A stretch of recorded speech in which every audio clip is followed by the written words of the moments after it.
O Gaforo já está aí, tá? Amém, glória a Deus. Pode ir. Amém? Glória a Deus.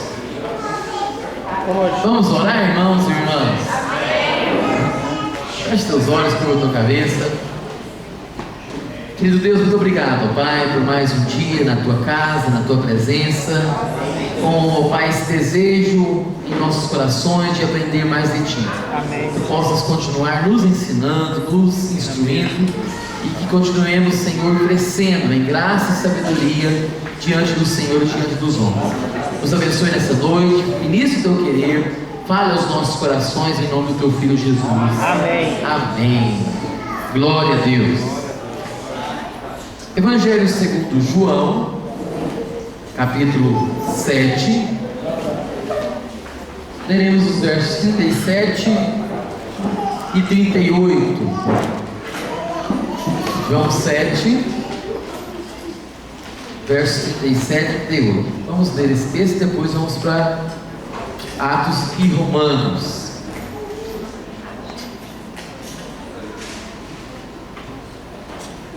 O verso 37 de João 7 vai dizer o seguinte: no último dia, o grande dia da festa, levantou Jesus e exclamou: se alguém tem sede, venha a mim e beba.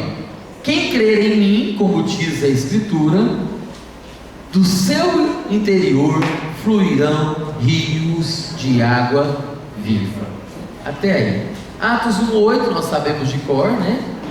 Mas recebereis poder ao descer sobre vós o Espírito Santo, e ser-me-eis testemunhas tanto em Jerusalém como em toda a Judéia e Samaria e até os confins da terra. Agora Romanos capítulo 8. Abre Romanos capítulo 8.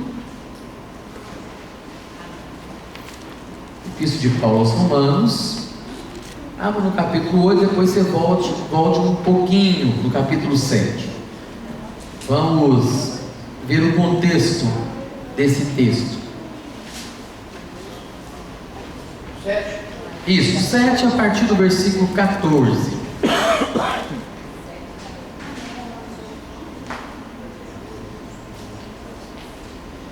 Romanos 7 a partir do versículo... Não, 7. Não, sim. Abrindo no 8, mas volte um pouquinho para a gente ver o contexto. João 7, a partir do versículo 14, depois nós vamos adentrar o capítulo 8. Diz assim: porque bem sabemos que a lei é espiritual, eu todavia sou carnal, vendido à escravidão do pecado. Vou repetir o versículo 14. Porque bem sabemos que a lei é espiritual, eu todavia sou carnal, vendido à escravidão do pecado. Deixa eu só falar o contexto desse texto aqui, antes a gente continuar mais um pouquinho ainda em Romanos capítulo 7. O apóstolo Paulo, ele está defendendo aqui, desde o capítulo 5, ele vem falando sobre a salvação pela graça. Esse é o tema de Romanos, é a justificação pela fé. O capítulo 5 de Romanos, o verso 1 vai dizer: justificados, pois, mediante a fé, temos paz com Deus. Justificados, pois, mediante a fé, temos paz com Deus. E ele vem argumentando, desde o capítulo 1, ele coloca todo mundo. Depois nós vamos estudar, vai ter uma matéria que é só de Romanos, nós vamos aprofundar em Romanos, mas só dando um feedback para vocês. Ele coloca todo mundo dentro do mesmo pacote. Em que aspecto? Ele fala que não existe ninguém melhor diante de Deus. Todos pecaram e destituídos estão da glória de Deus. Romanos 3, o verso 23. E todos ali são os judeus, inclusive, os gentios, os legalistas, os religiosos, e todo mundo está dentro do mesmo pacote. Certificado de pecador, né? Todos pecaram e destituídos estão da glória de Deus. Aí ele vem falando que Abraão não foi justificado pelas obras. Essa é a argumentação dele no capítulo 4, que Abraão não foi justificado pelas obras. Por quê? Qual que é a argumentação de Paulo em Romanos?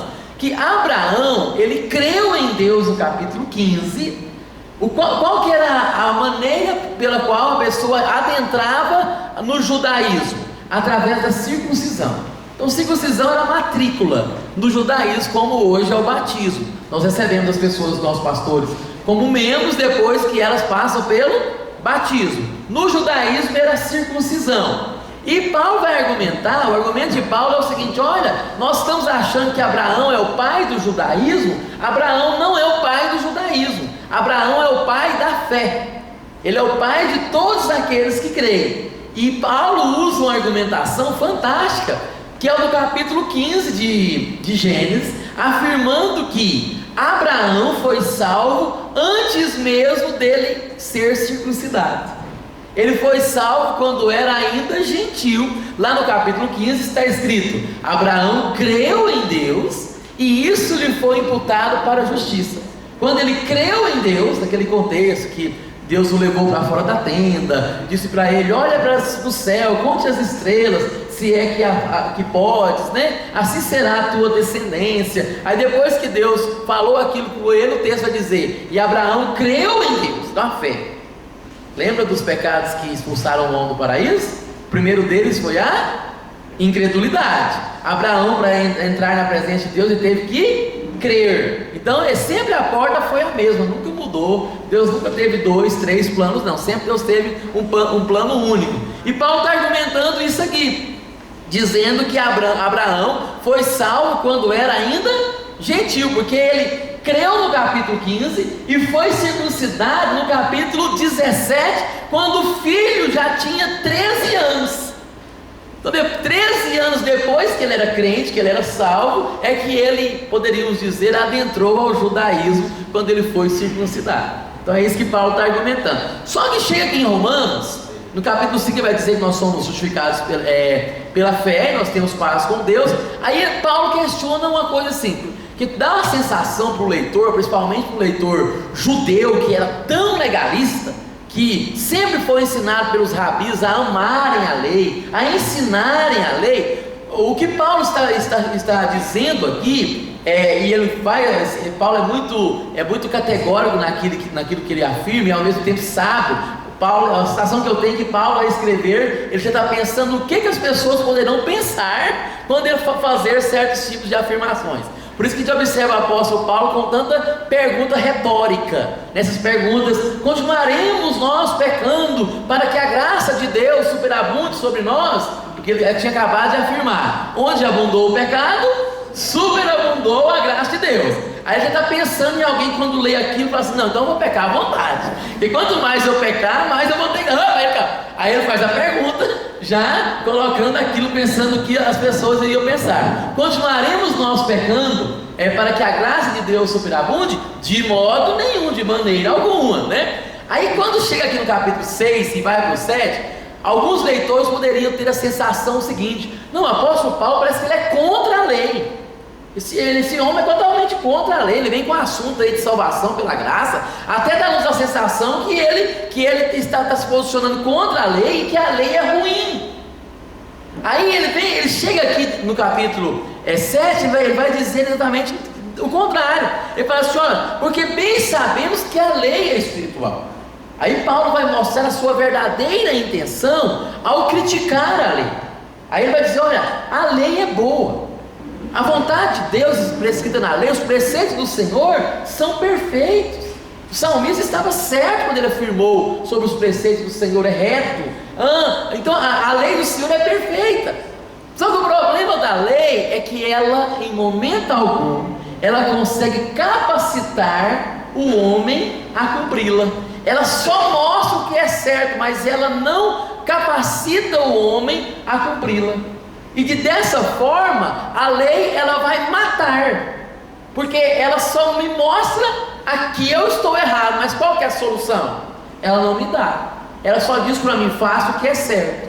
Como é que eu vou fazer? Sendo que eu percebo a minha natureza pecaminosa. Por isso que Paulo fala: a lei mata, e ele fala a letra, né? A letra mata, mas o Espírito vivifica, nesse sentido. Aí ele vai dizer aqui no verso 14 então: porque bem sabemos que a lei é espiritual. O meu problema, ele está dizendo para os seus leitores, não é com a lei. eu sou a favor da lei. A lei é boa, a lei é santa, a lei é perfeita. O meu questionamento é em relação à incapacidade humana de cumpri-la. A lei é perfeita demais, é boa demais, mas ela, em relação ao cumprimento da mesma, nós temos um contrapeso. Qual que é o contrapeso da lei? A nossa carnalidade. É isso que ele vai dizer aqui. Olha, bem sabemos que a lei é espiritual, eu todavia... Olha a declaração do apóstolo Paulo, ele está falando dele. Eu todavia sou carnal, vendido à escravidão do pecado. Tem algumas pessoas que olham para esse texto aqui, alguns teólogos inclusive, né, que falam assim, não, aqui não é o apóstolo Paulo falando. Aqui o apóstolo Paulo, aliás, é ele falando, mas ele está usando o que nós chamamos de eu retórico. Ele está falando em nome de alguém. Eles não querem falar que o apóstolo Paulo está reconhecendo que era um pecador, né? Mesmo depois de convertido. Algumas pessoas acham que os homens de Deus na Bíblia eram homens acima da média, eram homens por cima do pecado, né? Que pecado não tinha. Não! O apóstolo Paulo está falando dele mesmo. Então não é nem o eu retórico. Ele está falando em nome de alguém. Alguns até chegam a argumentar que estava falando em nome dos judeus, né, que os judeus eram carnais. Outros chegam a falar, não, o apóstolo Paulo está falando da sua vida antes de ele converter. Irmãos, o apóstolo Paulo conhecia muito bem tempo verbal, não é isso? Ele poderia colocar muito bem no passado, eu era carnal, né? Então não, mas ele fala que eu todavia sou carnal, vendido à escravidão do pecado. Ele mostra a sua realidade. Aí vai dizer o seguinte, no verso 15: porque nem mesmo compreendo o meu modo de agir. Olha a militância que o apóstolo Paulo, olha os conflitos pessoais do apóstolo Paulo. E ele diz o seguinte: eu não compreendo o meu modo de agir. Por quê? Olha o que ele vai dizer ainda aí no verso 15: pois não faço o que prefiro, e sim o que detesto. O que o apóstolo Paulo preferia? Por isso que eu falo que ele não está falando dele antes de converter, ele está falando dele depois. O que um crente prefere? A vontade de Deus, amar a Deus, fazer cumprir a lei. Essa é a vontade do crente. Aí mesmo assim, o dilema interno dele é: eu não me compreendo. Eu mesmo não me compreendo o meu próprio modo de agir, pois não faço o que prefiro, o que eu detesto. E o que o apóstolo detesta aqui? O pecado. E se eu vivo, ele tinha esse dilema, né? Eu faço o que detesto. Aí o verso 16: ora, se faço o que não quero, consinto que a lei é boa. Ou seja, eu tenho a plena convicção que a vontade de Deus é boa, agradável e perfeita. O problema sou eu, o problema não é a lei. Eu consinto que a lei é boa. Nesse caso, quem faz isso já não sou eu, mas o que? O pecado que habita em mim. Eu sou um pecador, eu sou carnal. É isso que ele está expressando. Aí depois ele vai dizer o seguinte, verso 18: porque eu sei que em mim, isto é, na minha carne, não habita bem nenhum. Na minha carne não habita bem nenhum.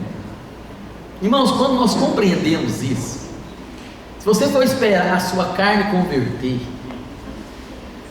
se você for esperar a sua carne buscar a Deus, você está enrolado. Quando nós entendemos que nós convivemos com a carne doentia, que nós convivemos com a natureza pecaminosa, e um dos passos para a cura é realmente reconhecer a enfermidade. Quando nós reconhecemos isso, fica bem mais fácil ser tratado. É claro que depois, no capítulo 8, ele vai mostrar a solução de tudo isso, mas ele mostra a nossa realidade, o nosso conflito. Quantas vezes nós falamos assim: não, eu vou ser mais santo, eu preciso buscar mais a Deus, eu preciso ler mais a Bíblia, eu preciso orar mais, e nós fazemos promessas, né? A gente tem os nossos congressos, imersão 1, 2 e 3, né?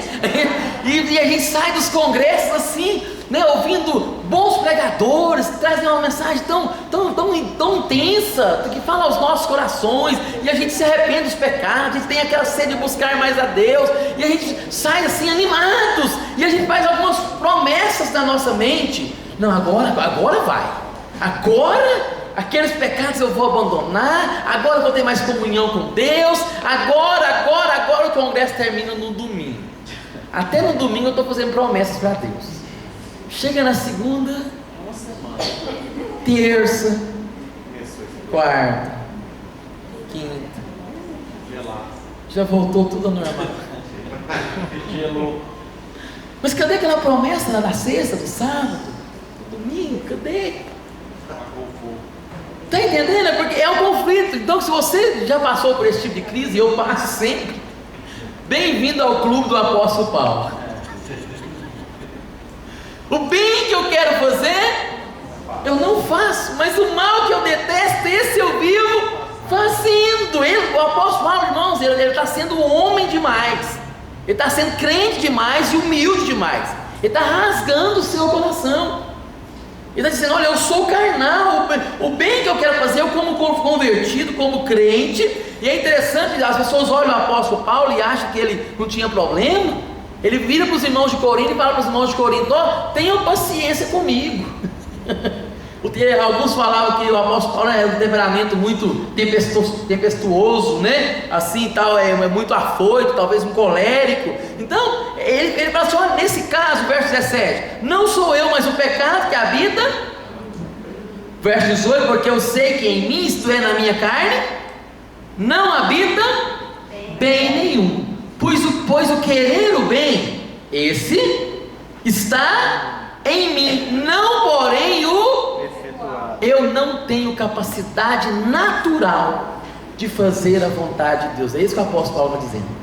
Naturalmente, na carne, com as minhas forças, Paulo está dizendo, eu sou incapaz de corresponder à lei, de corresponder à vontade de Deus. Até que o primeiro passo eu já tenho, o querer já está em mim, eu já tenho o querer, mas o problema meu não é o querer, o problema meu é o efetuar, é o praticar, então não efetuá-lo. Aí o verso 19, porque não faço bem, mas o mal, esse eu faço. Mas se eu faço o que não quero, já não sou eu quem faz, e sim o pecado que habita em mim. É o que nós chamamos de natureza adâmica, natureza pecaminosa. Verso 21, então, ao querer fazer o bem, encontro a lei do mal que reside, porque no tocante ao homem interior, aí está falando da sua espiritualidade, da sua devoção, no tocante ao meu homem interior, que já foi salvo, que está sendo resgatado, que já foi renovado no Espírito, que recebeu nova vida, no tocante a esse homem interior, eu tenho prazer em quem? Na lei de Deus. Por isso que o apóstolo Paulo não está usando um eu retórico, e ele não está falando da sua época, quando não era cristão, está falando dele agora, porque ele tinha prazer na lei. Mais verso 23, mas vejo nos meus membros outra lei que, guerreando contra a lei da minha mente, me faz prisioneiro da lei do pecado que está nos meus membros. Aí ele chega no verso 24, miserável, desventurado homem que sou. Ele olha, ele está fazendo uma autoanálise e fala assim: como eu sou desventurado, como eu sou miserável, miserável homem que sou. E faz uma pergunta: quem me livrará do corpo desta morte? Não sei se já expliquei para vocês. Se eu não expliquei, se eu expliquei, vou explicar novamente. Se eu não expliquei, vou explicar a primeira vez. Essa expressão que o Paulo usa, quem me livrará do corpo dessa morte, ele usa uma expressão de uma sentença jurídica da época. Em que aspecto? O homicida da época, quando ele era descoberto, se descobria que ele era o homicida, uma das sentenças, na Constituição Romana tinha alguns tipos de sentenças, mas uma das sentenças que poderia ser dada ao homicida era a seguinte: se o crime tinha sido cometido recente, talvez 2 dias, 3 dias, o que o juiz mandava fazer? Mandava desenterrar o morto, que foi morto.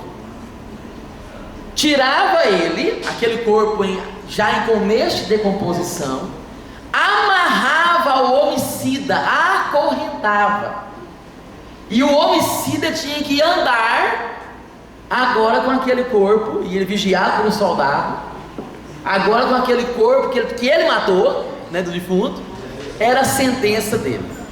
Via de regra, era uma sentença de morte. Por quê? Dava-se infecção generalizada e o homicida também morria. Essa era a sentença. Essa expressão que o apóstolo Paulo usa aqui, quem me livrará do corpo dessa morte, é essa ideia. Ele sentia que a carnalidade dele, que estava putrificando, estava amarrada ao seu corpo e ele tinha que conviver com aquela nojeira, com aquele corpo em putrificação. Essa era a alta análise que o apóstolo Paulo tinha da sua carnalidade. Eu tenho que conviver. Quem vai me livrar desse corpo aqui, dessa morte? Esse corpo que está acoplado, amarrado no meu corpo, eu tenho que conviver com esse mau cheiro, com essa carnalidade, com essa coisa ruim. Ele usa a expressão forte aqui. Quem me livrará? Ainda bem que ele vai trazer resposta, né? Ele está levantando só o problema. Daqui a pouco ele vai dar a solução. E a solução começa no versículo 25. Graças a Deus. Por quem? Por Jesus Cristo, nosso Senhor. Aí a parte A do versículo já começa a apresentar a solução. Quem vai me livrar do corpo dessa morte? Graças, ele já entra com a graça, é a graça de Deus. Graças a Deus por Jesus Cristo nosso Senhor, de maneira que eu de mim mesmo, com a mente, sou escravo da lei, mas segundo a carne, da lei do pecado. Aí agora ele vai inaugurar o capítulo 8, que para mim é um dos capítulos mais belos da Bíblia, né? O capítulo 8 dá para a gente estudar aí um ano, só o capítulo 8 de Romanos, de tantas verdades lindas que tem nesse capítulo. Mas vamos lá, o que ele diz aqui? Então a pessoa tem este dilema que quer servir a Deus, mas tem que lidar com a sua carnalidade, e a sua carnalidade só está puxando para baixo. É aquilo que ele vai falar também lá em Gálatas: a carne milita contra o Espírito, lá é o Espírito de Deus, o Espírito de Deus querendo fazer com que eu faça a vontade de Deus, e a minha carne puxando contra a vontade de Deus. É uma luta constante que todo cristão tem. Não queria iludir vocês, só deixaremos de tê-la quando recebermos um corpo glorificado. Até lá vamos ter que lidar, talvez com a graça de Deus em menos proporção, em uma menor proporção, mas sempre, enquanto estivermos nesse corpo aqui, nós vamos ter que lidar com esse conflito, né? É claro que com o tempo e amadurecimento e a santificação do Senhor, o Espírito de Deus em nós vai vencendo cada vez mais a carne. Esse é o propósito de Deus, assim que atua a santificação de Deus em nós. Mas automaticamente, o apóstolo Paulo no capítulo 8, verso 1, ele já, quem tem esse conceito e essa mesma autoanálise dele, já poderia dizer: não, então eu não sou salvo, que eu estou lidando com esse corpo que me puxa para o lado do pecado, então eu não estou salvo. Mas aí ele vem dizendo o contrário no verso 1. Agora, e ele usa a expressão do presente. Agora, pois, em outra versão fala portanto, né? Nenhuma, e ele vai dizer que agora, pois, já não há condenação. Nenhuma condenação há. E eu já falei para vocês que o verbo haver aqui é um verbo que no grego ele é um tempo que não existe em língua portuguesa. É o há no sentido que começou no passado, está no presente e continuará no futuro. Um tempo verbal que quase que se aproxima dele seria o gerúndio, mas não é só aqui de comparação, não vai havendo, né? É uma ideia de continuidade, mas não é. Mas portanto nenhuma condenação houve, haverá, está havendo e haverá no futuro. Para quem? Para os que estão em Cristo Jesus. Mesmo eu tendo esse dilema com a minha carne, mesmo eu tendo, eu posso ficar tranquilo, porque Cristo já me salvou. Amém. O meu nome já está escrito no livro da vida. Não é porque eu tenho esse dilema com as minhas fraquezas que eu não sou salvo. Pelo contrário, eu já não serei condenado nem antes, nem agora e nem depois, porque eu estou em Cristo Jesus. E se eu estou em Cristo Jesus, a minha dívida já foi paga. E quando eu entendo isso, queridos, e eu ouço falar, e tenha maturidade para ouvir o que eu vou dizer aqui agora. Tenha maturidade para ouvir. Não ouça isso na carnalidade, mas ouça isso na espiritualidade. Até os pecados que eu vou cometer no futuro, Jesus já pagou. Ele pagou todos os nossos pecados. O sacrifício dele foi eterno. Ele é eterno. E o eterno, ele é sobreposto em cima do temporal. Eu vou cometer, eu terei que arrepender? Terei. O Espírito Santo vai me convencer? Vai. Eu vou me entristecer quando eu pecar? Vou. Mas aquele pecado já foi cravado na cruz do Calvário. Obrigado. Está entendendo? Então por isso que não há nenhuma condenação para aqueles que estão em Cristo. Jesus, queridos, quando eu entendo a teologia da graça de Deus, eu vou viver tranquilo em Cristo. Eu vou entender que a salvação de fato é algo de Deus.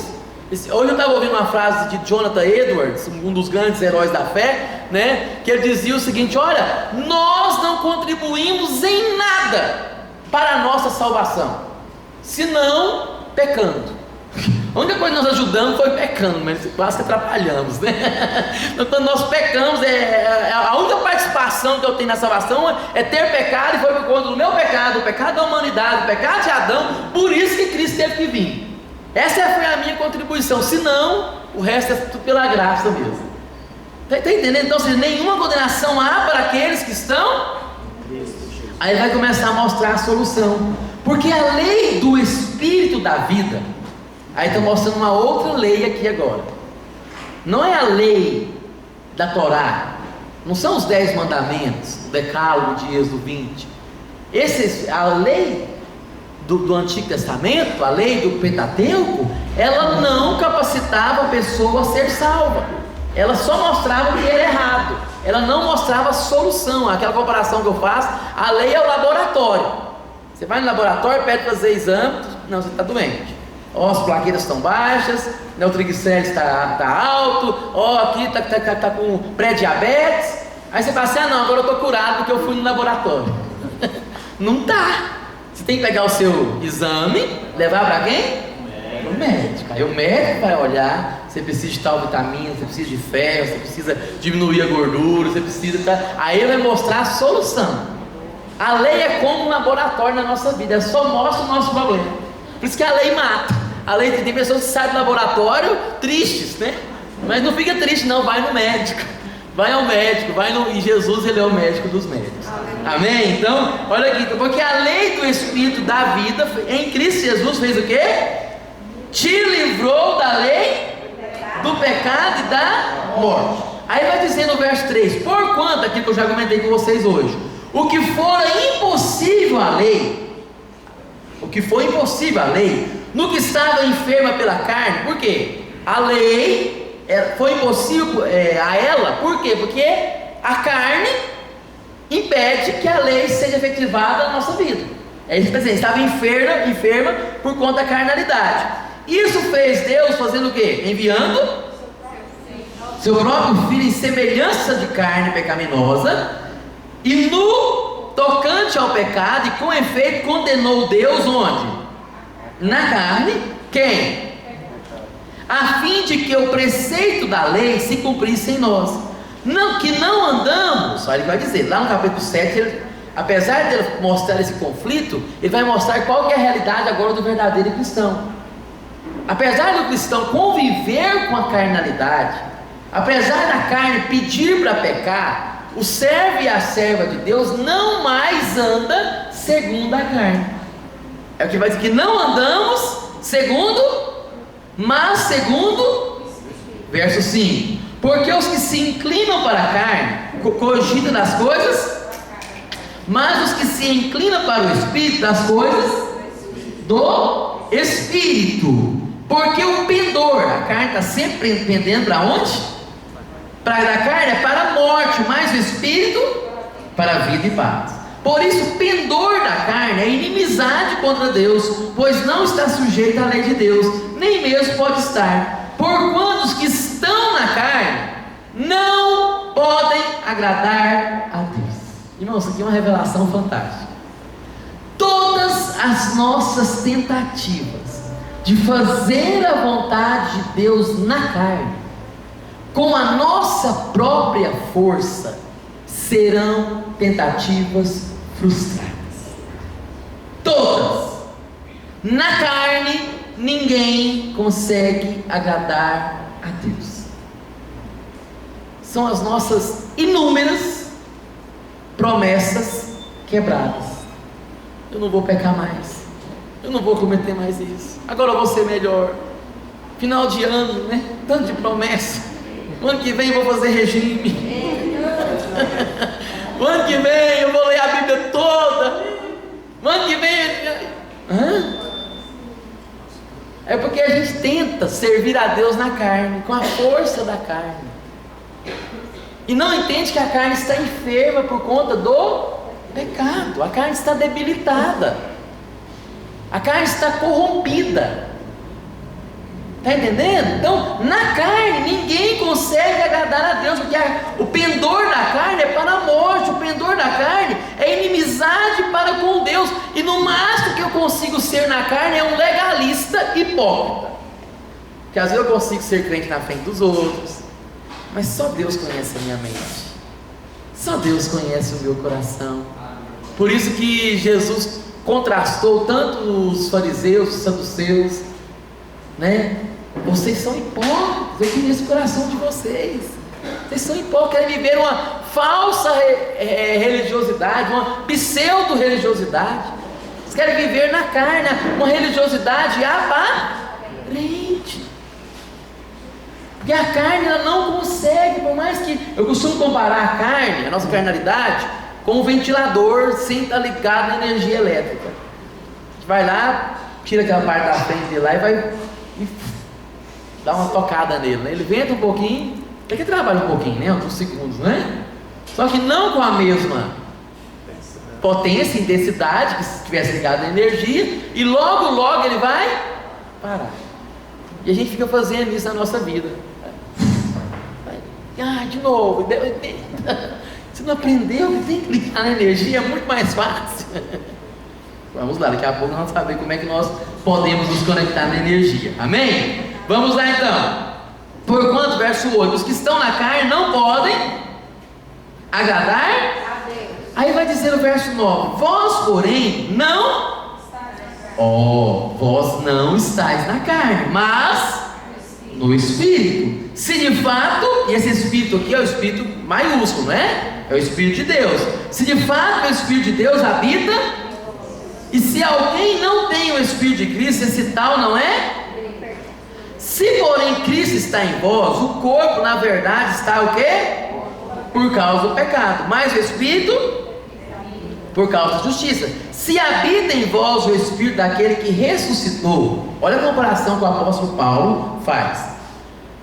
Se habita em vós o Espírito, que é o Espírito de Deus, que foi capaz de ressuscitar Cristo, qual que é a principal e maior obra que o Espírito Santo de Deus poderia ter feito, se não ressuscitar Cristo? A coisa mais difícil é ressuscitar o morto.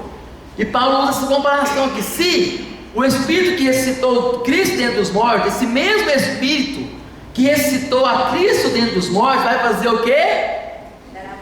Ele vai dar vida, vivificará também por meio do seu que em vós. Aí ele vai concluir: assim pois, irmãos, somos devedores não à carne, como se constrangidos a viver segundo a carne, porque se viver segundo a carne, caminhais para... Mas se pelo... Como é que eu mortifico a carne? Pelo Espírito. Mortificardes os feitos do corpo, certamente vivereis. Pois todos que são guiados pelo Espírito de Deus são filhos, porque não recebeste o espírito da escravidão para viverdes outra vez atemorizados, mas recebeste o espírito de adoção, baseados no qual clamamos: Abba, Pai. E o próprio Espírito testifica com o nosso que somos o quê? Filhos de Deus. Ora, se somos filhos, somos também herdeiros de Deus e co-herdeiros com Cristo. Se com Ele sofremos, com Ele também seremos glorificados. Eu fiz essa introdução para a gente caminhar um pouquinho aqui acerca do Espírito Santo. Essa é a última aula sobre esse assunto nessa matéria, depois nós vamos voltar sobre o Espírito Santo em outras matérias, né? Mas qual que é o combustível da vida cristã? Preste atenção. O que fez com que Jesus operasse tantos milagres? O que fez com que Jesus ordenasse e o mar e o vento acalmasse? O que fez com que Jesus curasse cegos? O que fez com que Jesus andasse por sobre as águas? O que fez com que Jesus curasse coxos, leprosos? O que fez com que Jesus multiplicasse água em vinho? O que fez com que Jesus ressuscitasse pessoas dentre os mortos? Na Bíblia nós temos no mínimo 3 registros: Lázaro, a filha de Jairo, e o filho da viúva de Naim. E o que fez com que Jesus expulsasse demônios, multiplicasse pães e peixes? Porque ele era Deus? Não. Tudo o que ele fez através do Espírito Santo de Deus. Os milagres não provam a divindade de Jesus, autenticam, mas os milagres provam a perfeita harmonia de um homem com Deus, mediante o Espírito Santo de Deus. Por isso que ele disse que aqueles que crescem nele fariam as mesmas coisas, ou até mesmo maiores, porque a força motora estaria conosco, que é o Espírito Santo de Deus. Está entendendo, queridos?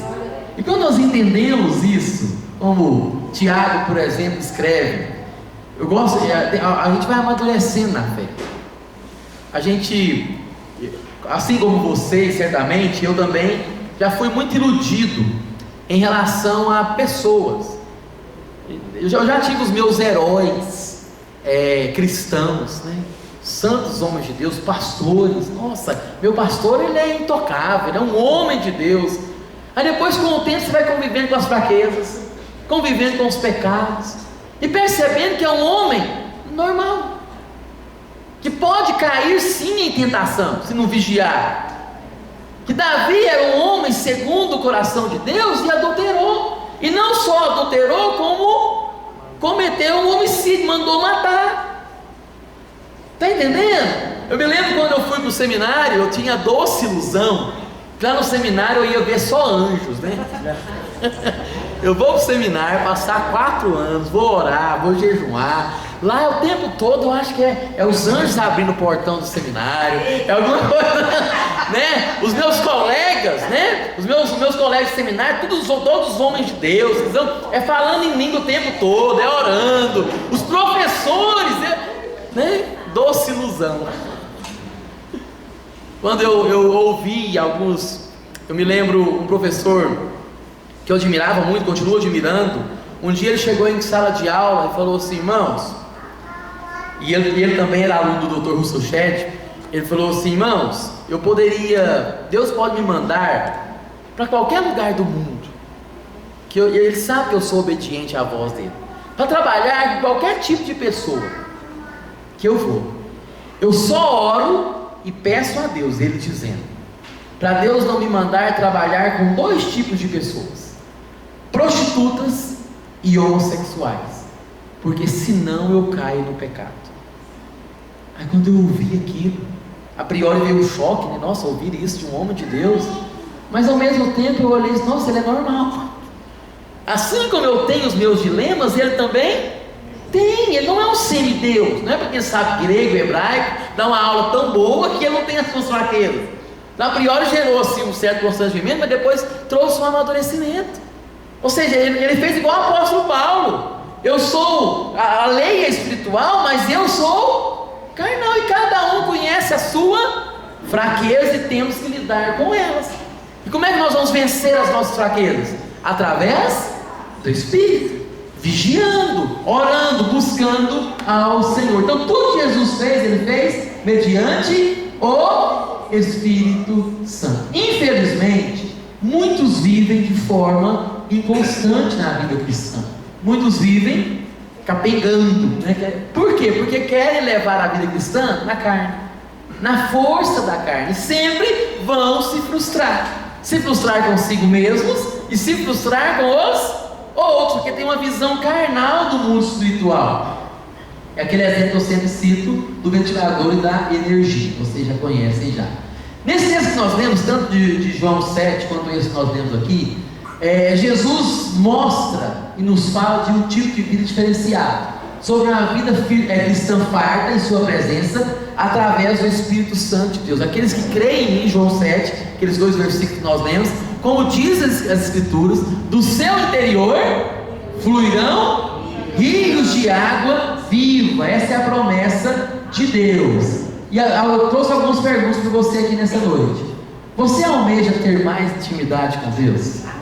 Sim. Você anseia ser usado por Deus de forma sobrenatural? Sim. Glória a Deus. Além disso, você crê que o Espírito Santo de Deus pode atuar na tua vida ao ponto de você mesmo, em nome de Jesus, fazer o que Jesus fez e ainda coisas maiores? Entenda isso, irmãos. O justo viverá pela fé, e fé sempre é transferência de confiança. É você negar a si mesmo e confiar naquilo que Deus pode fazer. É chegar diante da situação e falar: eu posso com essa situação? Não. Alguém ao meu lado, um outro ser humano, meu pastor, a esposa, um amigo, pode? Não. Aí eu faço a seguinte pergunta de fé: Jesus pode? Deus pode solucioná-la? Aí eu transfiro a fé: Senhor, eu não posso, agora está nas tuas mãos. Por isso que a Bíblia diz tantos versículos que nos ordena, inclusive, a ter esse ato de fé, lançando sobre Ele todas as vossas ansiedades, porque Ele tem cuidado de vós. Vinde a mim todos vós que estáis cansados e sobrecarregados, e eu vos entrego o teu caminho ao Senhor, confia nele, e o mais Ele fará. Entrega, deixa Deus agir. Um ex-professor meu, reverendo Samuel Vieira, inclusive eu mandei uma mensagem dele esses dias no grupo, o Milagre da Graça. Ele contava em sala de aula quando ele estava muito atribulado, com muitos problemas para resolver, ou chegava diante de uma situação que ele não via solução, ele queria ir para o quarto e orar. E ele usava as seguintes palavras com Deus: Senhor, eu quero até ver como é que o Senhor vai sair dessa. Queridos, isso é uma oração de um crente. Eu quero até ver como é que o Senhor vai sair dessa. E é isso que nós temos que fazer: olhar e deixar Deus agir. Quando nós conseguimos agir, beleza, vamos com a nossa força. Mas quando tem coisas que nós não conseguimos, senão nós entregamos a Deus e deixamos Ele solucionar. E normalmente Deus nos surpreende. Ele sai dessa sim, Ele mostra a solução, Ele mostra a cura, Ele mostra a libertação. Quando não, Ele nos dá força para enfrentar o luto, para enfrentar as dores. De uma forma ou de outra nós vamos chegar lá mais do que vencedores em Cristo Jesus. Então basta nos confiar em Deus e descansar em Deus. Vamos caminhar mais um pouquinho. É sobre isso que nós vamos falar hoje, que é sobre como nós podemos viver na plenitude do Espírito Santo de Deus. Isso é o que Deus quer. Por que nós devemos ser cheios do Espírito? Nós temos estudado todas essas aulas acerca do batismo do Espírito Santo, sobre a ação do Espírito Santo, sobre a pessoa do Espírito Santo, e eu trouxe algumas análises que nós possamos analisar hoje, né? Por que nós devemos ser cheios do Espírito Santo? Em primeiro lugar, é o meio pelo qual vencemos o pecado.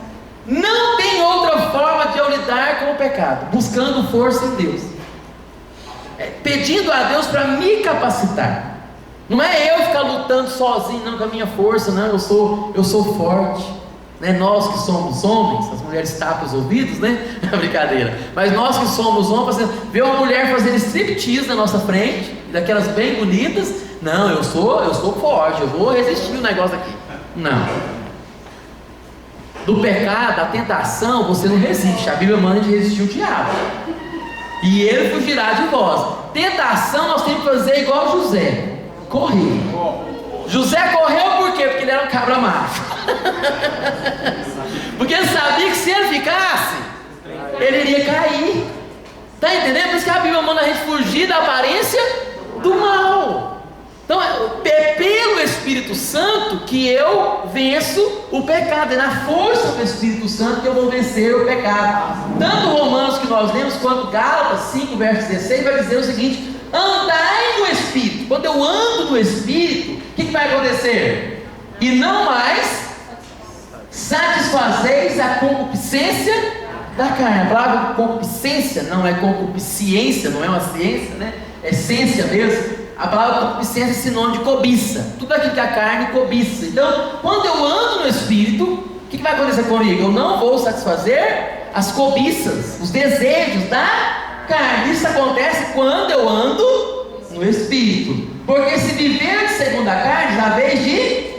Mas se, através do Espírito, mortificardes as carnes do corpo, vivereis. Então é o meio pelo qual eu venço o pecado. É o meio pelo qual nós temos o quê?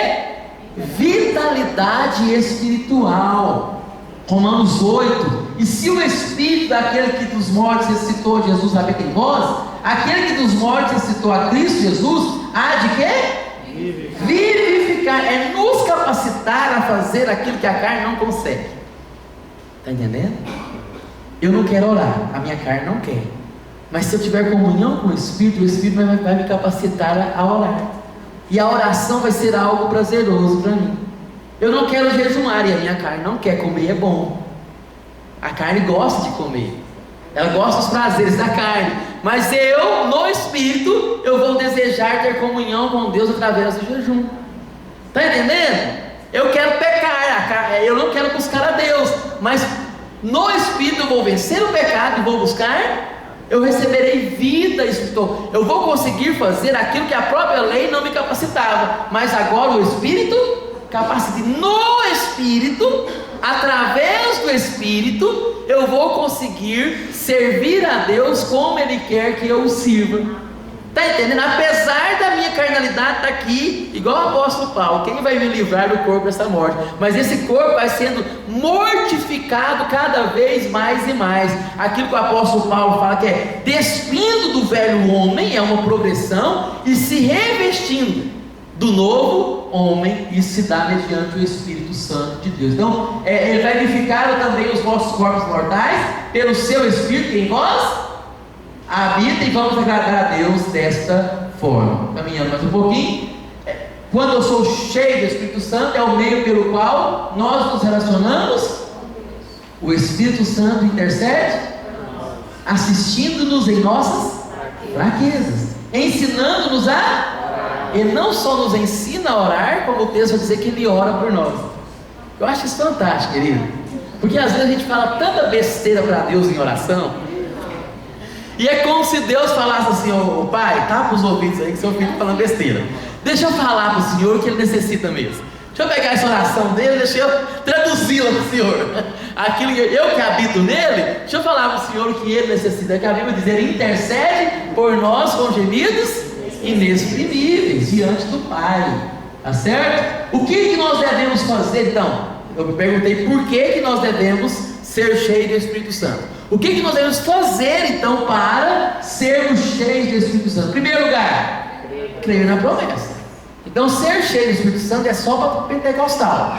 Tem que querer, tem que buscar. Se não buscar, não será. Então tem que crer na promessa. E crer significa ter fé em Jesus, tirar de nós a nossa confiança em nós mesmos, naquilo que conseguimos fazer, transferi-la para Jesus. Então nós temos que crer. Crer que o Espírito Santo pode nos capacitar, crer que o Espírito Santo pode nos encher, crer que nós poderemos sim ter mais intimidade com o Espírito Santo de Deus.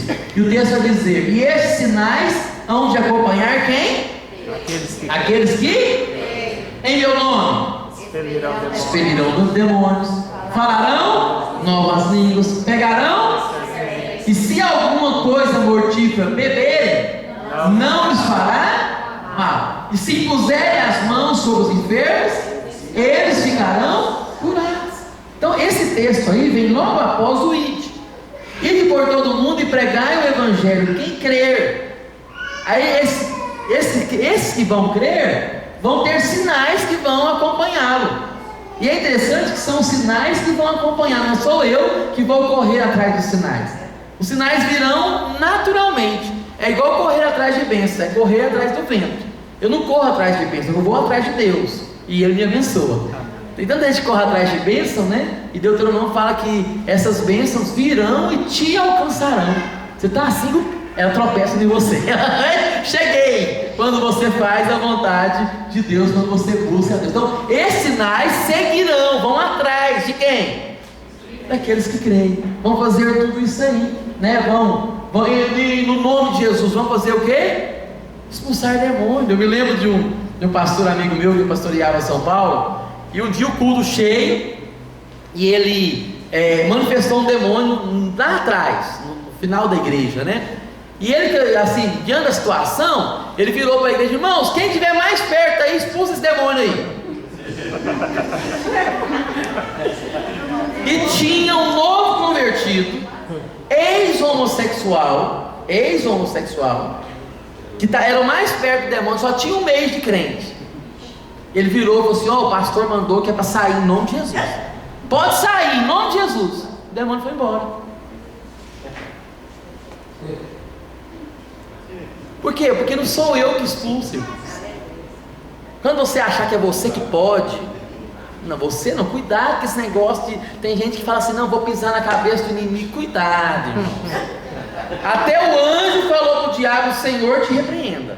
Até o anjo, que atualmente tem uma autoridade superior à nossa, até ele falou: o Senhor te repreenda.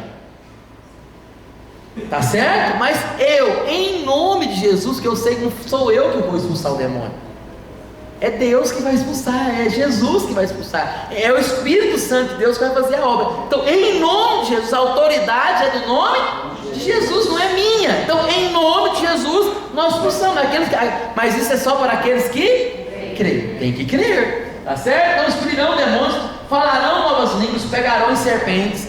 Aí você fala assim: vou fazer igual aquele pastor que esses dias, que todo mundo viu no WhatsApp aí, né? Morreu, ficou brincando com a serpente. Irmãos, vamos ler a Bíblia toda, não vamos pegar um texto isolado.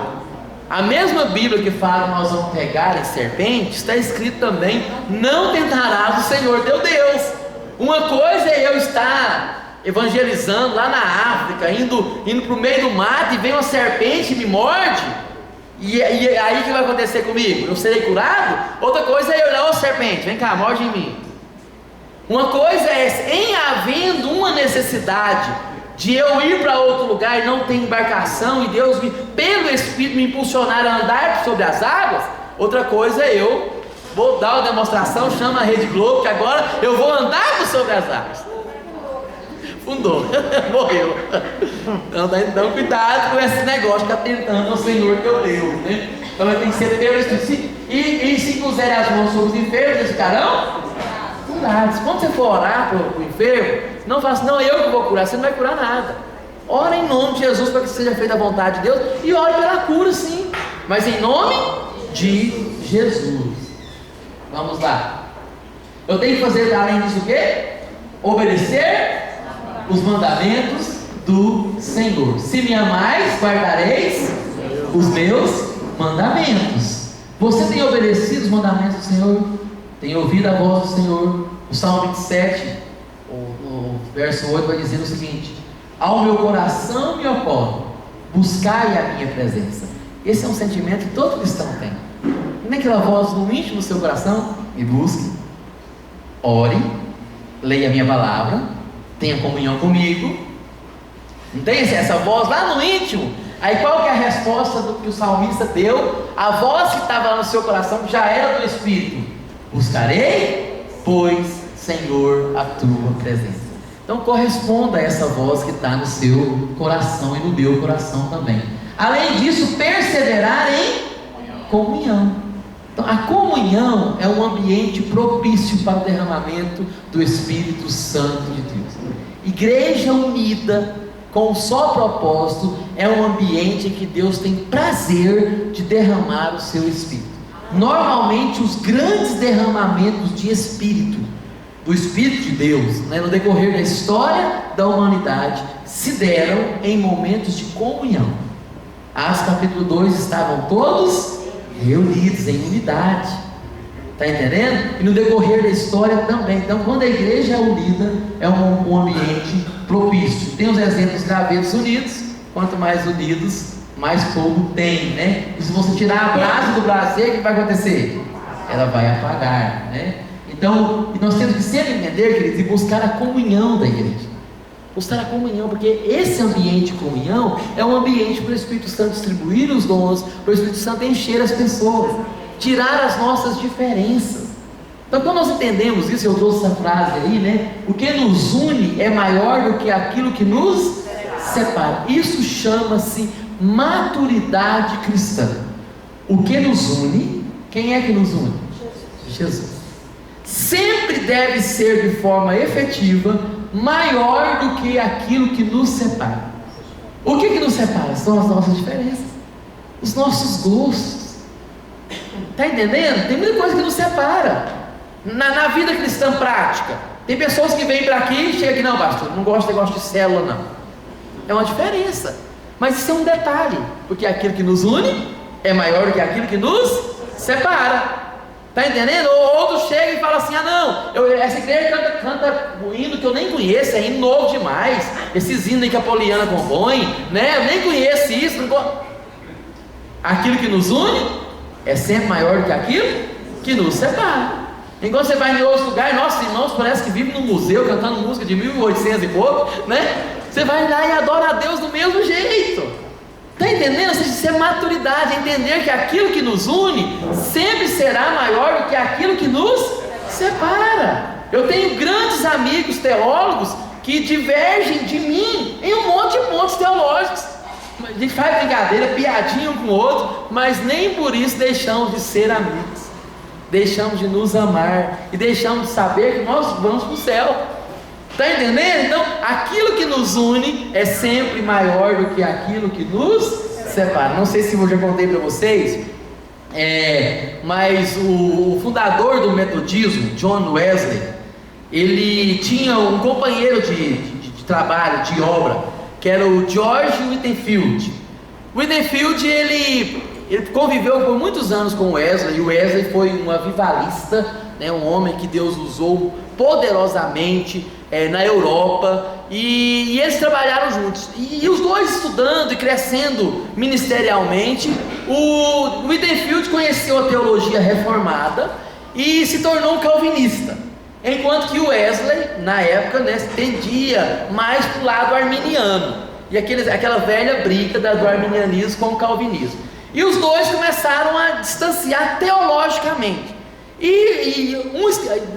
Um escrevia artigos sobre o arminianismo e o outro escrevia artigos sobre calvinismo. E durante um tempo, um tentou convencer o outro de que o outro estava errado, né? E eles começaram a brigar mesmo, no sentido teológico da palavra. E o Whitefield tomou uma decisão ministerial, falou para o Wesley: olha, desse jeito, você tem uma teologia diferente de mim, não vai dar para a gente conviver juntos. Eu prefiro ir fazer missão em outro lugar, porque os nossos sermões vão confundir as pessoas e tal. Eu quero ir para os Estados Unidos. E assim, o Whitefield veio para a América e começou a trabalhar. Mas mesmo assim, a imprensa da época sabia das divergências teológicas de ambos, né? E um dia, um repórter chegou para o Whitefield e querendo cutucá-lo, né? Porque ele cria na predestinação e o John Wesley não, né? E a repórter virou para ele e falou assim: Whitefield, você acha que o John Wesley é predestinado? E ele, como ele não cria na predestinação, ele fez uma pergunta capciosa, né? Você acha que ele é predestinado? E você acha que você vai vê-lo no céu? E ele respondeu com as seguintes palavras: eu temo que não. Eu acho que eu não vou ver o Wesley lá no céu. Sabe por quê? Ele vai estar tão perto de Jesus e eu tão longe que vai ser impossível vê-lo. Pegou? Temos as nossas diferenças, mas eu reconheço a piedade do outro. Eu reconheço a fé do outro. Ele é mais fervoroso do que eu. Eu temo que não. Ele vai estar bem pertinho de Jesus e eu longe. Então, queridos, é entender isso, que as nossas diferenças sempre serão inferiores a Jesus, que nos une. Isso é maturidade. Fica observando na igreja, né? Nós somos pastores, eu sou ministro de louvor. De vez em quando chega um irmãozinho: ô pastor, canta aquela música, Eram 100 Ovelhas. E eu canto, irmã, canto. E a irmã fica feliz, chora. Entendeu? Aí chega outra: pastor, pode mudar 100 ovelhas para essa mais nova agora, né? Que deixa as 99, é o mesmo assunto, mas canta também. Então, queridos, ou seja, isso é maturidade cristã. Maturidade cristã. Então, o que nos une é sempre maior. Então, busque sempre a comunhão, independente das divergências. Além disso, perseverar em oração. Buscar-lhe-eis. O texto lá de Mateus diz: batei e abrir-se-vos-á, buscar e achareis, pois todo o que pede recebe, todo o que busca encontra. Que bater e abrir se lhe há. E a comparação logo após é: pois vós que sois maus sabeis dar boas dádivas aos vossos filhos, quanto mais o vosso Pai Celestial vos dará o Espírito Santo. Então esse bater aí é para receber quem em primeiro lugar? O Espírito Santo. Então tem que perseverar em oração, buscando. E Jeremias 33, verso 3: clama a mim e responder-te-ei. Aquele que clama. Ou seja, até existem alguns teólogos que brincam o seguinte, né? Nessa perspectiva humana do relacionamento do homem com Deus, ele diz o seguinte: Deus não age, Deus reage. Quando eu clamo, Ele responde. Nesse sentido, então, clama a mim e responder-te-ei, anunciar-te-ei coisas grandes e ocultas. E outras traduções falam e firmes, né? Coisas grandes e ocultas que não sabes. Sabe o que é isso, queridos? Eu gosto desse texto de Jeremias 33. É porque talvez você, como eu, quando tinha 8 anos de idade, 7 anos de idade, chegava nos lugares tipo açougue, ou até mesmo a mercearia, tinha aqueles balcões enormes, né? E não sei, assim como eu, você talvez já teve essa curiosidade, queria saber o que estava por cima do balcão. O meu filho sempre: papai, me pega, eu quero ver que está do outro lado, né? Ou seja, aí quando o papai levanta a gente, você consegue ver o balconista, ver quem está por detrás, né? O texto de Jeremias 33 é essa ideia: anunciar-te-eis. O hebraico traz a ideia de farei vocês enxergarem por cima. Deus vai nos pegar e nos fará ver coisas que nós não víamos antes. Está entendendo? Anunciar-te-eis coisas grandes, ou seja, porque Deus vai nos pegar, colocar em cima e fazer-nos enxergar coisas grandes e ocultas que não sabem. E os grandes eventos no decorrer da história da igreja se deram através de oração. Na aula que vem, terça-feira, vou falar sobre oração, tá certo? Então, se deram mediante a oração. E terceiro e último lugar, o que fazemos quando estamos cheios do Espírito Santo? Então nós questionamos por que nós devemos ser cheios do Espírito, o que nós devemos fazer para sermos cheios do Espírito, e o que nós fazemos quando, em primeiro lugar, recebemos dons espirituais, né? E tanto falavam em línguas quanto profetizavam. Deus tem um dom para te dar mediante o Espírito. Então fique tranquilo, todo cristão que busca, Deus tem pelo menos um dom. Sabia disso? É o que diz a parábola dos talentos. Para um deu no mínimo 1, outro para outro deu 5, está entendendo? Deu 3, mas deu pelo menos 1. Então Deus tem pelo menos um dom para te dar mediante o Espírito. Busque, né? Somos capacitados para anunciamos as boas novas de salvação. Então, quando nós estamos cheios do Espírito Santo, nós temos coragem de anunciar as novas do Rei. Foi o que aconteceu com Pedro. Pedro, antes de ser cheio do Espírito Santo, era o medroso, o sanguinão, afoito, sim. Mas quando ele viu a espada, quando ele viu a prisão, você é um dos deles? Eu não. Quem? Eu nem conheço. Perguntou de novo? Não, eu não. Terceira vez? Não. E o galo cantou, né? Depois, alguns dias depois, né, cheio do Espírito Santo, né, menos de 50 dias da traição, estava lá o Pedro na frente de todo mundo, levantando a voz e pregando para todo mundo, sem medo de ser preso, sem medo de ser, porque ele estava cheio do Espírito Santo. Então somos capacitados a anunciar as boas novas do Reino. E algo interessante em relação ao enchimento do Espírito Santo é porque as pessoas que têm, quanto mais intimidade com Deus nós temos, queridos, mais nós teremos para falar de Deus.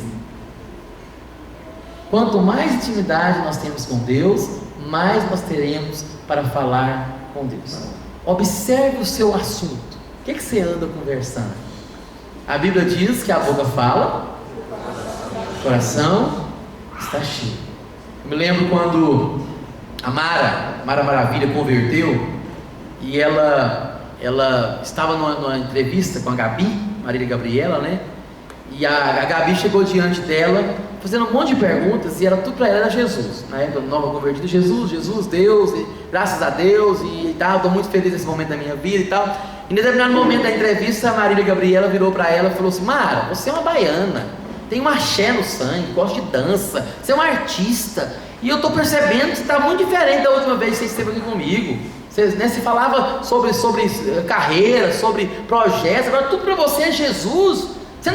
Você não se acha fanática, não? Essa foi a pergunta da Marília Gabriela para Mara Maravilha, né? E ela virou para ela e falou assim: Mara, se você fosse entrevistar o Ronaldo Fenômeno, na época Ronaldinho, né? Ele iria falar sobre a Copa do Mundo, sobre a carreira, sobre ele ser reconhecido como o número 1 do mundo. Se você fosse entrevistar o Reginaldo Rossi, na época ele estava fazendo sucesso com a música Garçom, né? Ele iria falar sobre o sucesso da música Garçom, né? Sobre carreira, sobre shows. Como você está entrevistando uma serva de Deus, o que eu tenho para te falar é sobre o meu Deus. Então, queridos, quando nós somos cheios do Espírito Santo, o que vai sair de nós? É esse exemplo que eu trouxe, né? Quando nós vamos a um lugar maravilhoso, talvez a primeira vez que nós vamos ao mar, ou a algum outro lugar, nossa, que lugar, a pessoa que está com a gente, nossa, como aqui é lindo, olha as árvores, olha a natureza, a gente está vendo, contemplando e falando. Quando nós somos cheios do Espírito Santo, acontece a mesma coisa. Nós contemplamos a glória de Deus e anunciamos a glória de Deus. Aleluia. Porque a boca fala que está cheia, e se nosso coração estiver cheio de Deus, só falaremos dele. E nos tornamos instrumentos das mãos de Deus. Então, no batismo de Jesus, o Espírito Santo veio sobre ele. A partir de então, o seu ministério foi acompanhado de sinais e prodígios. Em verdade, vos digo: aquele que crê em mim, esse também fará as obras que eu faço, e as fará maiores do que essas, porque eu vou para o Pai. E no contexto ele promete o Consolador. Amém? E por fim nos beneficiamos do gozo espiritual. Quando nós somos cheios do Espírito Santo, nós nos beneficiamos do gozo espiritual. Os discípulos, porém, transbordavam, estavam cheios de alegria e do Espírito Santo. Encheios do Espírito. Isso vai causar o quê? Falando entre vós com salmos, entoando e louvando de coração ao Senhor com hinos e Efésios 5, versos 18 e 19. Para concluir, vamos revisar então. Por que nós devemos ser cheios do Espírito Santo? Vamos responder lá? Porque nós mais o que? E isso é porque nós devemos ser cheios do Espírito Santo. O que devemos fazer para sermos cheios do Espírito Santo? Obedecer, perseverar em comunhão, perseverar em oração. Aleluia. E o que nós fazemos quando estamos cheios do Espírito Santo? Recebemos dons espirituais, somos capacitados para testemunhar, tornamos-nos instrumentos nas mãos de Deus e nos beneficiamos do gozo espiritual. Amém?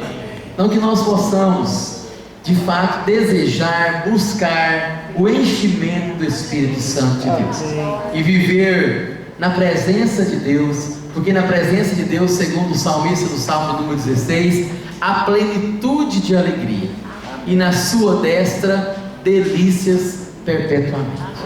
Então Deus quer que sejamos cheios do seu Espírito Santo. Vamos orar, logo após abrirei para as perguntas. Feche seus olhos.